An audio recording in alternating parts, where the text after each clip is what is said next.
আসসালামু আলাইকুম ও নমস্কার। আমরা আজকে কথা বলবো অটো গাড়ি।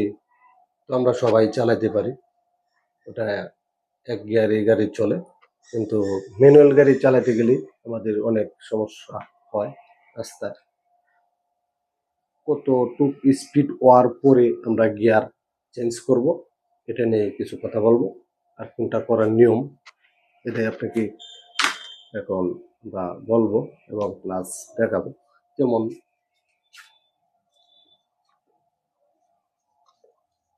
যেমন প্রথম এক এক নাম্বার গিয়ার, এক গিয়ার আমরা প্রথমেই এক গিয়ার দেওয়ার পরে আমরা অবশ্যই 20 পর্যন্ত আমরা স্পিড তুলব। 20-এর পরে আমরা 2 গিয়ার শিফটিং করব।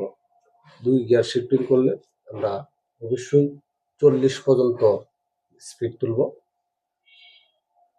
2 এর পরে আরো স্পিড বাড়াতে গেলে আমরা অবশ্যই 3 নাম্বার গিয়ার ব্যবহার করতে হবে। 3 নাম্বার গিয়ারে অবশ্যই 40 পর্যন্ত শিফটিং করব, স্পিড তুলব।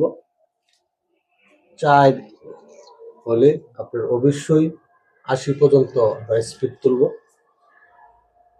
তারপরে আরেকটা গিয়ার আছে, বলে টপ গিয়ার, 5 নাম্বার। ছোট গাড়ির ক্ষেত্রে অবশ্যই 5 নাম্বার। 5 নাম্বারে 80 থেকে অবশ্যই 100, 110 আপনার যতটুকু আপনার স্পিড তুলতে পারেন।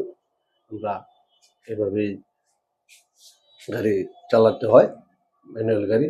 আপনারা যারা ম্যানুয়াল গাড়ি চালাতে পারেন না, আবার অনেকেই আমার কাছে কমেন্টের মাধ্যমে জানতে চেয়েছিলেন, বলে আমরা উস্তাদ অথবা ভাই আমরা ম্যানুয়াল গাড়ি চালাইতে পারি না, অটো গাড়ি চালাইতে পারি, কতটুকু স্পিড হওয়ার পরে আমরা গিয়ার চেঞ্জ করতে হবে। এটা অবশ্যই আপনাদেরকে একটু দেখাইলাম, আপনারা বুঝতে পারবেন। অবশ্যই আপনারা ভিডিওটা দেখলে আপনাদের কোনো উপকারিতা হবে। আপনারা ধৈর্য সহকারে আমার ভিডিওটা দেখবেন। সকলকে ধন্যবাদ।